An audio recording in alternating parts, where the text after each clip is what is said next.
BBC दुनिया में आज देखिए, वायु प्रदूषण और कोरोना वायरस का क्या है कनेक्शन। विश्व स्वास्थ्य संगठन की चेतावनी, जिन देशों में प्रदूषण ज्यादा वहां कोरोना का खतरा भी ज्यादा। दुनिया के 30 सबसे प्रदूषित शहरों में से 22 भारत में। स्वागत है आपका बीबीसी दुनिया में, मैं हूं सारिका सिंह।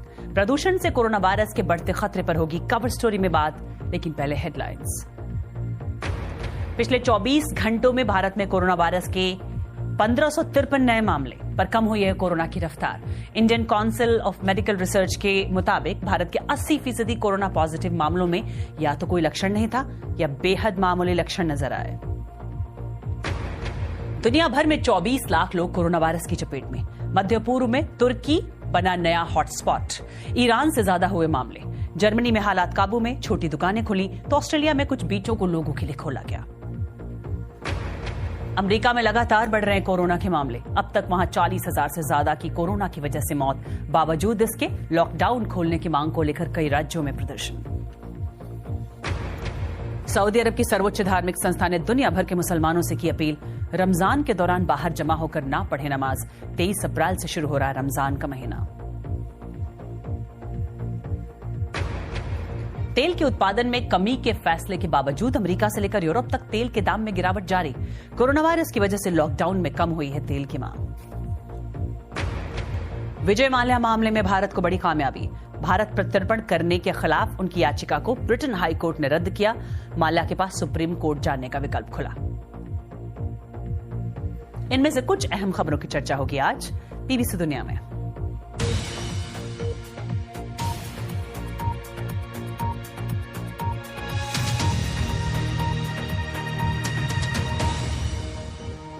क्या प्रदूषण कोरोना वायरस के कहर को और बढ़ा सकता है? क्या उन देशों में इस महामारी का ज्यादा खतरा है जहां की हवा जहरीली हो चुकी है? ऐसे में क्या हम और आप खतरे की जद में हैं? कवर स्टोरी में आज इसी की बात।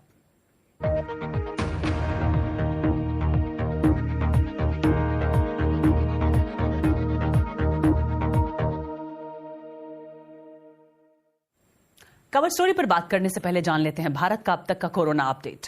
भारत सरकार के मुताबिक देश भर में कोरोना संक्रमित लोगों की कुल संख्या 17,000 से ज्यादा हो चुकी है और अब तक 559 लोगों की मौत हो चुकी है। Indian council of medical research ने चौंकाने वाली जानकारी दी है कि देश में आए कुल कोरोना पॉजिटिव मरीजों में से 80% ऐसे हैं जिनमें इस बीमारी का कोई लक्षण नहीं था या फिर बड़े मामूली से लक्षण थे।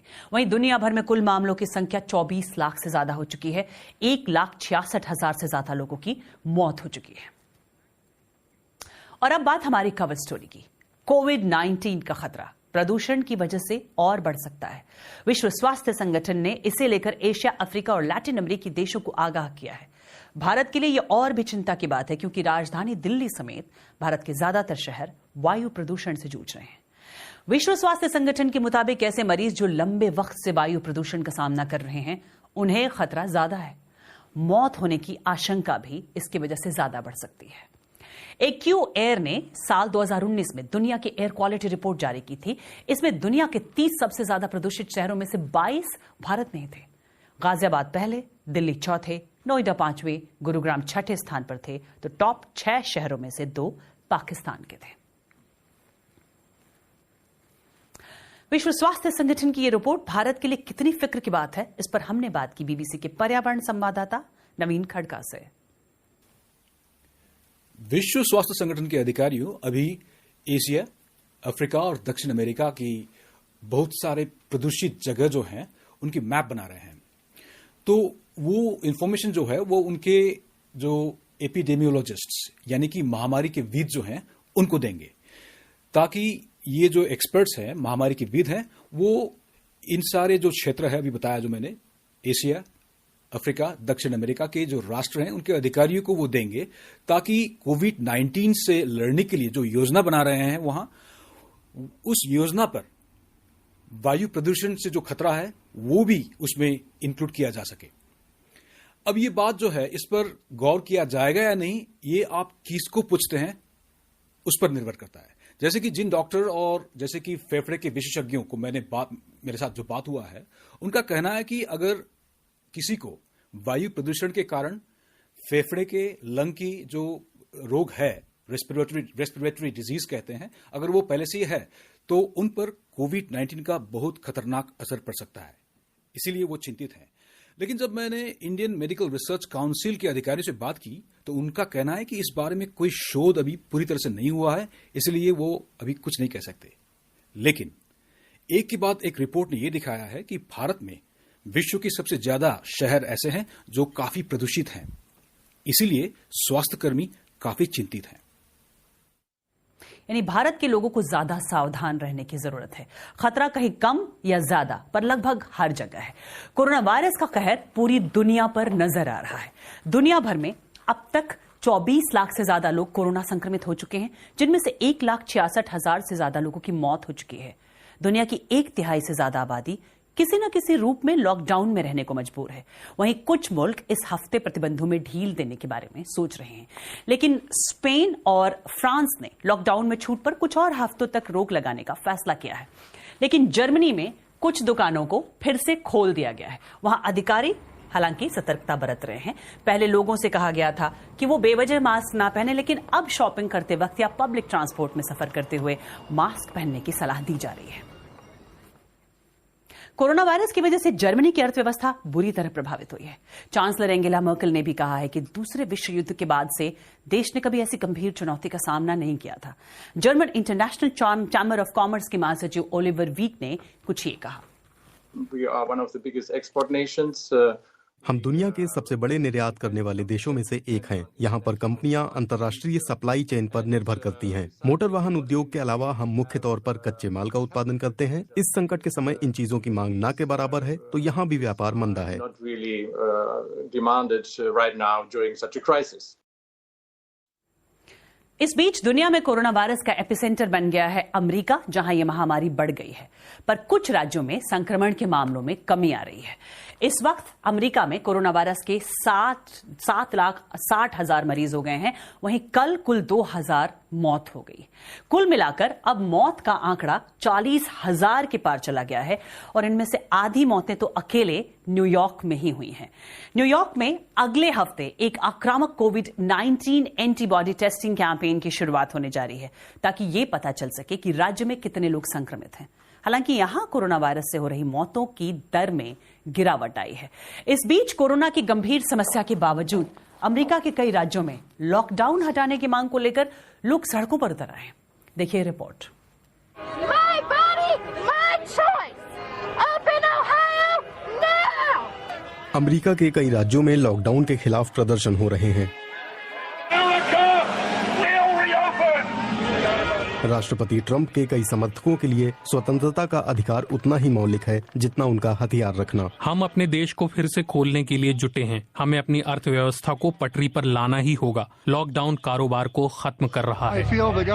मुझे लगता है कि सरकार ने वायरस का फायदा उठाया है और उसे बढ़ा चढ़ा कर बताया है। हमारे राज्य में 37 लोगों की मौत हुई है और ये संख्या काफी कम है।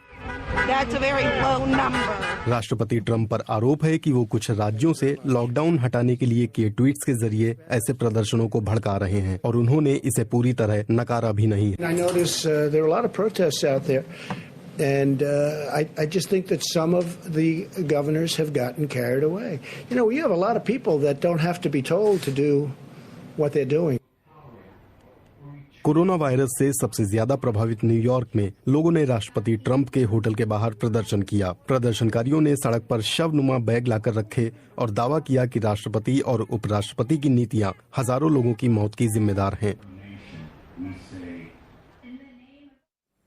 और इस बीच भारत के लिए खबर आई है ब्रिटेन से। ब्रिटिश हाई कोर्ट ने कारोबारी विजय माल्या की भारत प्रत्यर्पण के खिलाफ दायर याचिका रद्द कर दी है। अब माल्या के पास इस फैसले के खिलाफ सुप्रीम कोर्ट जाने के लिए 14 दिन का वक्त है। अपील दायर न करने पर उन्हें 28 दिनों में भारत प्रत्यर्पित कर दिया जाएगा। और एक ब्रेक के बाद देखिए क्यों ब्राजील में खोदी जा रही हैं इतनी कब्रें।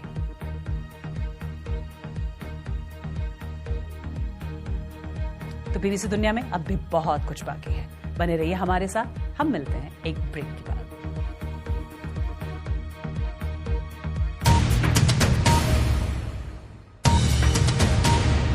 आप देख रहे हैं बीबीसी दुनिया, मैं हूं सारिका सिंह।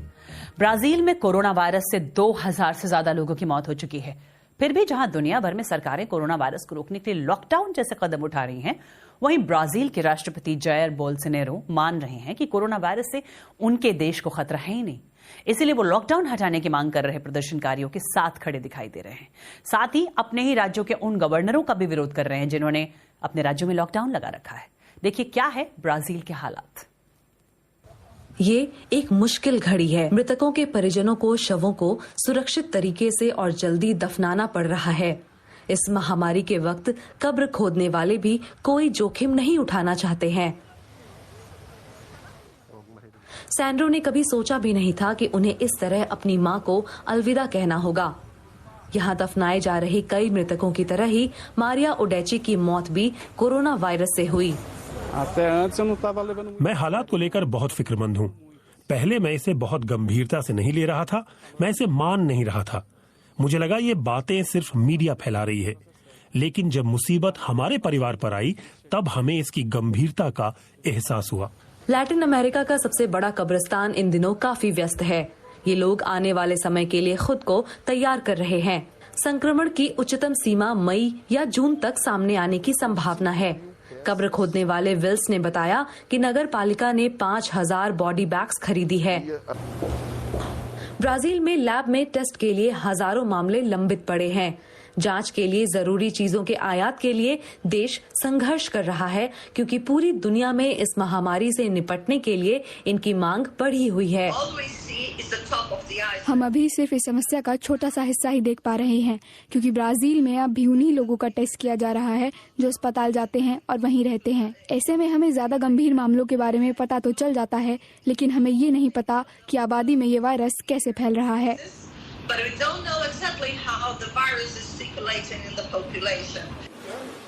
विशेषज्ञों का मानना है कि जिस देश का राष्ट्रपति ही स्वास्थ्य संबंधी दिशा निर्देशों की परवाह न करता हो, तो वहाँ के लोग सोशल डिस्टेंसिंग की सलाह को कितनी गंभीरता से लेंगे। मगर इस समय देश को इसकी सबसे ज्यादा जरूरत है। इस बीच न दफनाने का सिलसिला रुक रहा है और न ही अपनों को खोने का गम थम रहा है। कोरोना वायरस के खतरे के बीच एक चीज की सख्त जरूरत तमाम देश महसूस कर रहे हैं, वो है वेंटिलेटर। और कई गरीब अफ्रीकी देशों में इसकी कमी होने से कई जानें भी जा सकती हैं। पर अब ब्रितानिया और अफ्रीकी विशेषज्ञों ने मिलकर एक सस्ता और आसानी से बनाए जाने वाला वेंटिलेटर तैयार किया है। आमतौर पर इस लैब में जेट प्लेन के इंजन बनते हैं। अब कैम्ब्रिज यूनिवर्सिटी के विशेषज्ञों ने ऐसा वेंटिलेटर बनाया है जिससे अफ्रीका में लोगों की जान बचाई जा सकती है। वैसे तो मैं जेट इंजन बनाता हूं और उन्हें बेहतर करने में जुटा रहता हूं।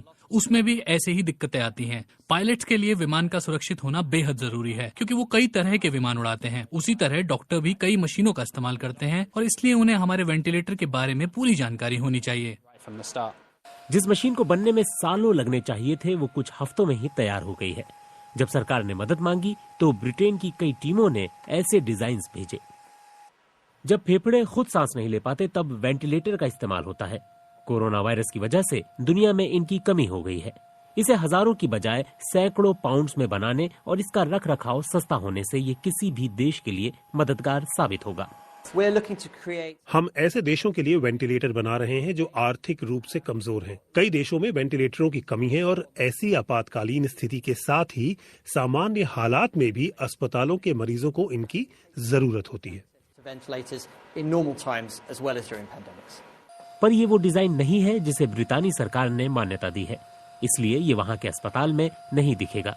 पर सरकार इन्हें एक ब्रितानी कंपनी की मदद से दक्षिण अफ्रीका में बनवाने की कोशिश में है। हमारे उपकरण लोगों की जिंदगियां बदल देते हैं और इस प्रोजेक्ट का तो लोगों पर काफी बड़ा असर होगा। हम काफी खुश और रोमांचित हैं। वायरस इस वक्त दुनिया की सबसे बड़ी चिंता बन गया है। इसीलिए इंजीनियर, डॉक्टर, वकील और वैज्ञानिक जैसे अलग अलग पेशे से जुड़े लोग मिलकर इस वैश्विक संकट का हल ढूंढने में जुटे हुए हैं। चुनौती नई है तो नई नई तैयारियां भी हो रही हैं निपटने के लिए। और एक ब्रेक के बाद दिखाएंगे कैसे घर बैठे आपको टेबल टेनिस सिखा सकता है एक रोबोट। देखेंगे एक ब्रेक के बाद।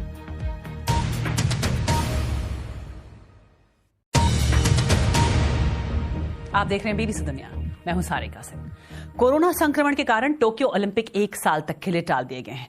ऐसे में इन खेलों की तैयारी कर रहे भारत के मशहूर टेबल टेनिस खिलाड़ी साथियान गणनाशेखरन को घर में ही प्रैक्टिस के लिए कमाल का पार्टनर मिल गया। देखिए बीबीसी संवाददाता जानवी मुल्ले की रिपोर्ट।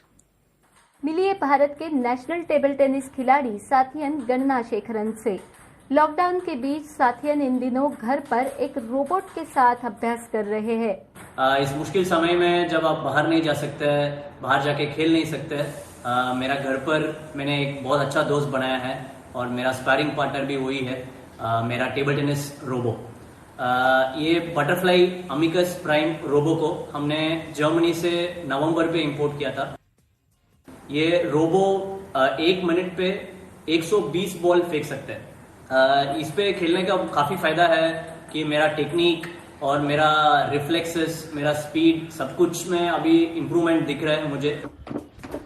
दूसरे एथलीट्स की तरह साथियान भी घर पर ही एक्सरसाइज और ट्रेनिंग कर रहे हैं। उनके कोच और ट्रेनर वीडियो कॉल के जरिए उनका मार्गदर्शन करते हैं। काफी फिटनेस रूटीन्स भी कर रहा हूँ। हर रोज सुबह मेरा fitness trainer Ramji Srinivas sir Sports Dynamics से मुझे एक प्रोग्राम दिया हुआ है, तो उसको मैं हर रोज फॉलो कर रहा हूँ और वो भी मुझे वीडियो पे मॉनिटर कर रहा है। साथियान ओलंपिक की तैयारी कर रहे थे, मगर टोक्यो ओलंपिक को 1 साल के लिए टाल दिया गया है। मुझे पता नहीं कि लास्ट में इतने दिन कब घर पे रहा एक साथ, तो मैं हर रोज मम्मी के साथ टाइम स्पेंड कर रहा हूँ, उनका हाथ का खाना खा रहा हूँ, तो उनके साथ एक मूवी देख रहा हूँ और योगा में भी मैं अभी वेंचर किया हूँ और घर पे भी गार्डनिंग सीख रहा हूँ। तो काफी नया चीजें भी करने को मिल रहा है इस लॉकडाउन में। और दुनिया के कई हिस्सों से आजकल ऐसी तस्वीरें आ रही है जिसमें दिख रहा है कि जब इंसान अपने घरों में रहने को मजबूर है, ऐसे वक्त में जानवर जहां चाहें वहां घूम रहे हैं। फिर चाहे किसी का बागीचा हो, सड़क गलियां हो, कभी कभी तो किसी के घर भी आ रहे हैं। ऐसे ही दक्षिण ऑस्ट्रेलिया में एडिलेड में खाली सड़कों पर रेस लगाता नजर आया ये कंगारू। तो वही थाईलैंड से तस्वीर आई इन कछुओं की, उस प्रजाति की जो वहां से विलुप्त हो रही थी, पर बीच पर सैलानी कम आ रहे हैं। ऐसे में पहली बार ऐसा हुआ कि इन कछुओं ने सालों बाद अंडे दिए हैं।